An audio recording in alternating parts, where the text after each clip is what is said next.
Hello everyone, welcome to this brand new video of Let's Roll, our virtual tabletop for role-playing games. After a little more than a year of development and several months of private testing, we are very happy to start 2020 by showing you the website's new graphic design. It is a result of several months of work and numerous discussions with our art director William Marcantonio, whom we thank again very heartily. Let's Roll's motto is role-playing for everyone, which, among other things, meant for us having a clear interface that is easy to use. We designed it to be both accessible to beginners and to offer multiple tools that seasoned players will have fun with. This balance is sometimes hard to maintain, and the first stage of the alpha taught us a lot. We are really thrilled with the many feedbacks that we have received until now.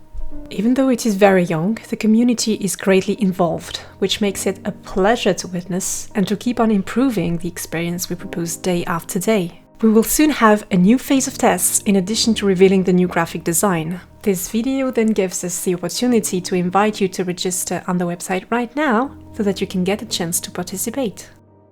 Let's begin the tour with a homepage on which you can now find more information about Let's Roll. You can browse through the main features, a timeline of the project, as well as a manifesto. For us, Let's Roll is a chance to put into practice values that we hold dear, like transparency or kindliness, so don't hesitate to read that page where you can find out our approach to the project. Once you are logged into the site, you now have access to the character creation tool, even though you are not part of the alpha. This is a way to get familiar with the interface and to prepare your future games while you wait for the invitation. In addition to a character sheet dedicated to the 5th edition of Dungeons & Dragons, we have added a generic one, which you'll be able to customize entirely. Enter your own attributes, skills, resources, etc. In the long run, we plan on adding character sheets from as many games as possible, along with a more complete tool if you want to get your hands into the numbers. We have also included 2 functions we find very useful. You can actually clone a sheet, or most of all, you can share it with your friends.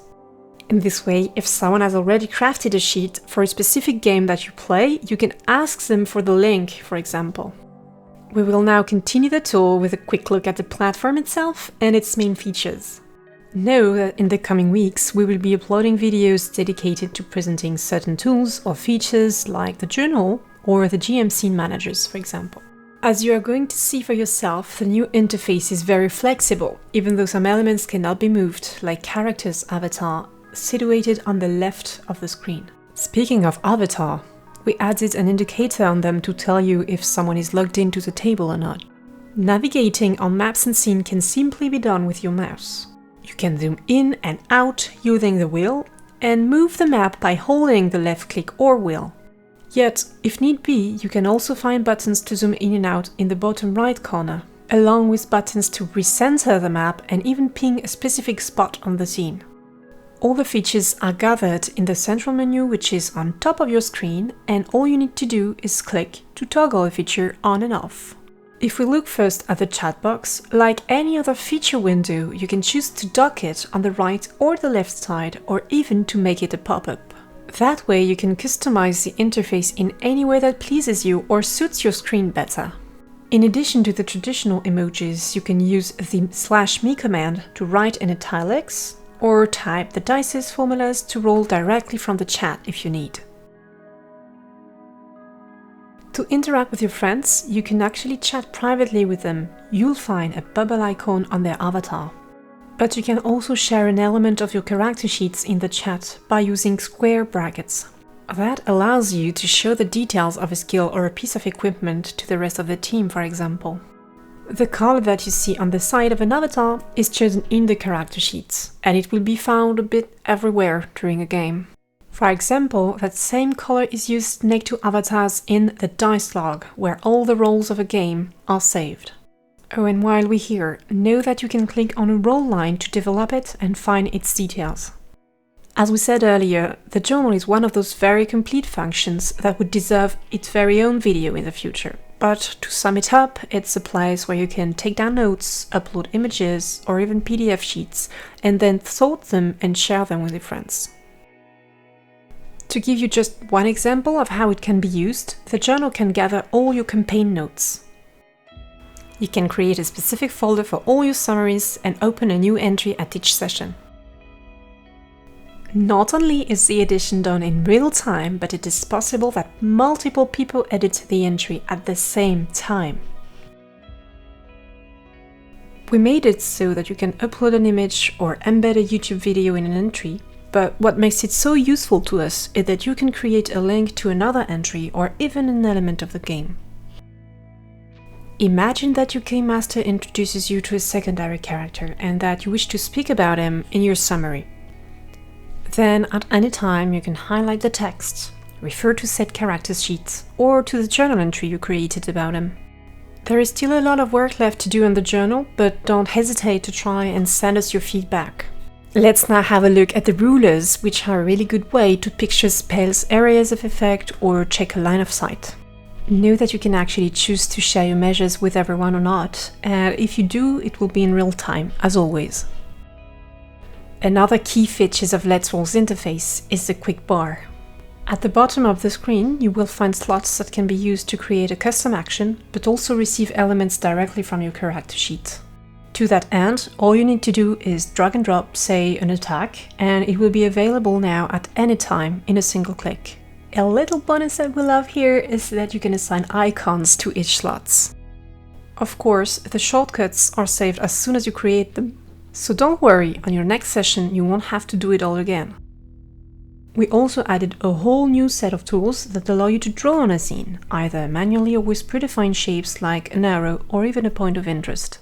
You then have the possibility to add textures to your forms if you need to create a scene on the fly. As usual, everything happens in real time and drawings are linked to a scene.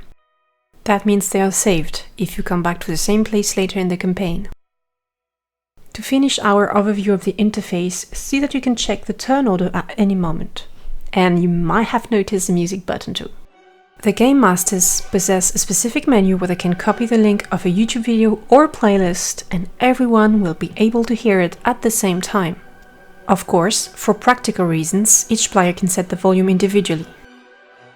Game Masters also have the possibility to create their own playlists, importing YouTube links and sorting them out.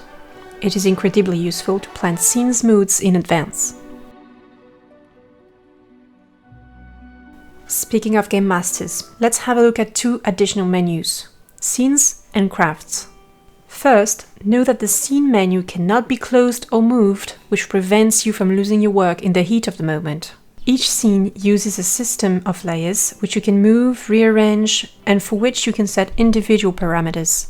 You can upload images thanks to the Media Manager tool, then sort them out by creating folders. When you want to add an element from the Media Manager, just drag and drop it. Say you want to add a map, for example. You can right-click on it and adapt the size of the scene to that of the image. It's also possible to use a video instead of a picture as a map, a feature that is still under development, but we've planned to speak about it more in the future. By clicking on a layer, you can set up many different things. You can choose to make it visible or not, to anchor its elements so as not to move them by mistake, to allow to add tokens or drawings, and even to add a tab visible only by you, the Game Master. Here again, any modification is done in real time, which makes it possible to react quickly in the course of a game. You can create as many scenes as you wish and display them at any moment by making them either restricted to you or shared with your players. Then click on the GM Only button to keep it a secret, which is very practical if you need to adjust something on the fly without spoiling the surprise.